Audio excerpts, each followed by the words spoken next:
Maupo tayo. Cadet Second Class Carino, kindly give the troops tikas pahinga.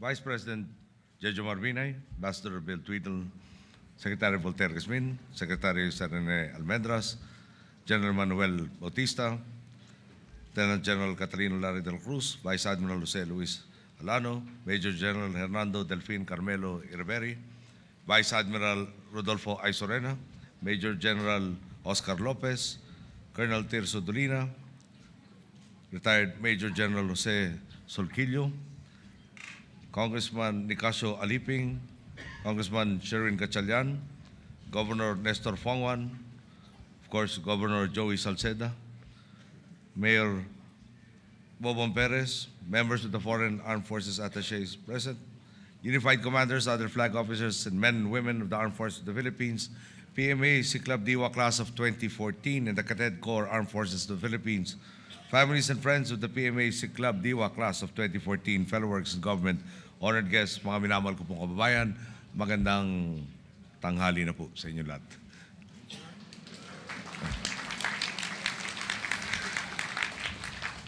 Ngayong araw po, tumatawid ang ating mga kadete patungo sa pagiging opisyal ng ating uniformadong hanay. At bilang mga pinuno, mabigat ang tungkuling nakaatang sa kanilang mga balikat.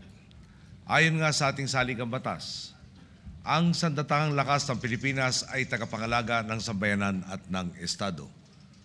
Ang layunin po nito ay siguruhin ang ganap na kapangyarihan ng Estado at ang integridad ng pambansang teritoryo. Tanging sa mga uniformadong hanay ngang tulad ninyo, ipinagkatiwala ng Estado ang pagtataglay ng mga armas. Kaya naman inaasahan sa inyo na gamitin ito hindi para abusuhin at maging kasangkapan ng karahasan, kundi upang pangalagaan at proteksyonan ang ating kapwa at bandila sa lahat ng pagkakataon. Buo ang kumpiyansa kong isasabuhay ng lahat ng kasapi ng Class Siklab Diwa ang prinsipyong ito at mananatili kayong tapat sa inyong sinumpaang tungkulin. Batid ko nga po, dangal ang isa sa mga haligi ng institusyong ito, ang dangal ng pagiging kawal, ng pagsusuot ng inyong mga uniforme at ng pagsaludo sa ating bandila. Ang dangal ng pagkakaroon ng isang sandatahang lakas na talaga pong nabawi na ang paghanga at tiwala ng ating mga mamamayan. Kaya naman ang hamon sa ating lahat, kung tungkulin nating pairalin ang honor code sa loob ng institusyong ito, panindigan din natin sana sa labas ng PMA. Kung bawal magsinungaling sa klase at sa kapwa kadete, di ba't hindi rin dapat hayaan ang sinuman, kapwa man sundalo o karniwang mamamayan na linlangin at paikot-ikutin ang kapwa at ang saligang batas. Kung mahigpit na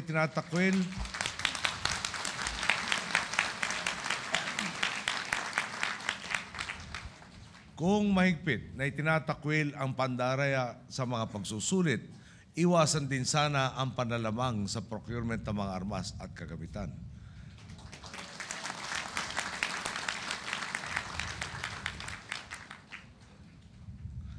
Kung may parusa ang pangungupit ng gamit sa kaeskwela, tumulong din kayong panagutin ang nagnanakaw sa pondong pinagpawisan ng taong bayan.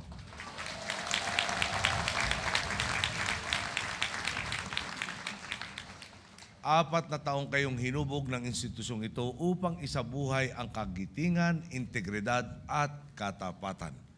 Subalit, saka pa lamang magsisimula ang tunay na mga pagsubok sa pagiging kawal paglabas ninyo rito sa Fort del Pilar. Gaya ng mga nauna sa inyo, haharap kayo sa sangandaan, susubukin ang inyong prinsipyo ng ilang mapanlamang, sisilawin nila kayo ng yaman at kapangyarihan. Bilang Commander-in-Chief, umaasa akong kung gaano ka-automatic sa inyo na ilapat ang tsorya at taktikang inyong natutuhan sa tunay na bakbakan ay sa rin sanang tatag ng inyong prinsipyong itakwilang mali at pumanig sa katwiran. Dahil higit sa anumang yaman at kapangyarihan, ang pananagutan at integridad ang dinadakila ng ating mga boss. Di ba't kapag hinayaan ninyong apihin ang karapatan ng taong bayang sinumpaan ninyong protektahan at paglingkuran, hinayaan ninyo na ring apihin at yurakan ang inyong mismong karapatan. Batid ng inyong gobyerno, nakabahagi kayo ng lipunang inyong pinoprotektahan. Ang pangangailangan ng karaniwang mamamayan ay sa ring pangangailangan ng ating mga kawal ng bayan. Bukod pa ito sa inaasahang makagamitan na dapat pong hawak ninyo sa pagtupad ng inyong tungkulin at sa pagtugon nga po sa mga pangangailangang ito, ang masasabi ko, malayo na tayo sa nagis ng sistema kung saan ang mismong nasa frontline na napagtatanggol sa bayan ay sila pang huling natututukan ng pamahalaan. Ang hangad po natin, bigyan lakas din kayo ng paunlarin ang inyong sarili at inyong pamilya.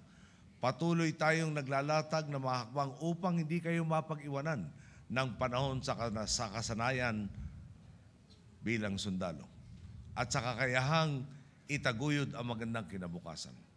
Tingnan na lang po natin ang mga rifling ginagamit ng ating kasundaluhan. Panahon pa raw ng Vietnam War ang marami sa mga ito.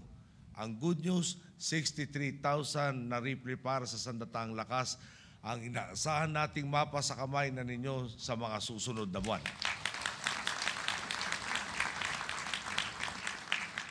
Sa pamamagitan nito, mapapagretiro na natin sa wakas ang mga rifling ginagamit na ng ating mga kawal bago pa naipanganak ang Siklab Diwa. Papakinabangan na rin natin at ng ating mga kawal ang mga modernong barko, 8 Sokol Combat Utility Helicopters, 3 Navy Helicopters at iba pang makabagong sasakyan. Bukod rito, kasado na rin ang pagbili natin ng 12 lead-in fighter trainer aircraft para sa ating territorial defense operation.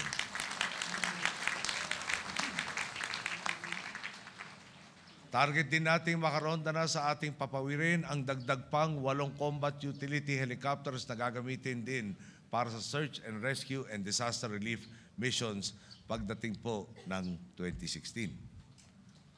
Magsisimula na rin ang bidding para sa pagbili ng 2 twin-engine naval anti-submarine helicopters.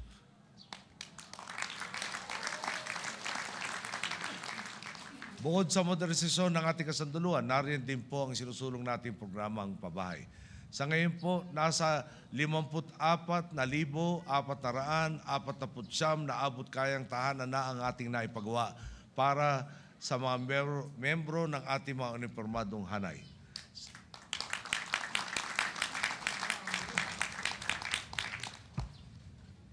Naghahanap po yata si Governor Salceda ng parte ng Albay doon. Darating tayo dyan, Joey.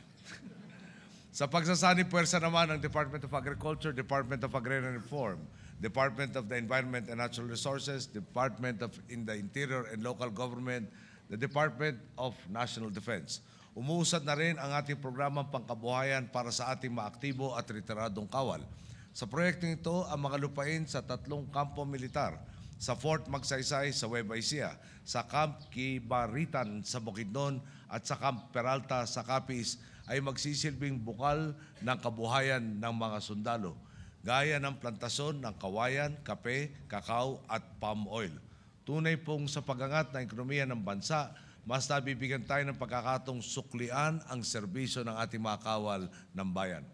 Sa uli, malinaw po ang naghatid sa atin sa puntong ito. Ang kahandaang ialay ang ating sarili para sa kapakanan ng mas nakakarami. Sa bawat transaksyong papasukin ninyo bilang mga pinuno, nananalig akong hindi matitinag ng tukso ang inyong prinsipyo. Sa panahon ng kaguluhan o matinding delubyo, alam kong magsisilbi kayong sandigan ng lakas at katatagan ng sambayan ng Pilipino.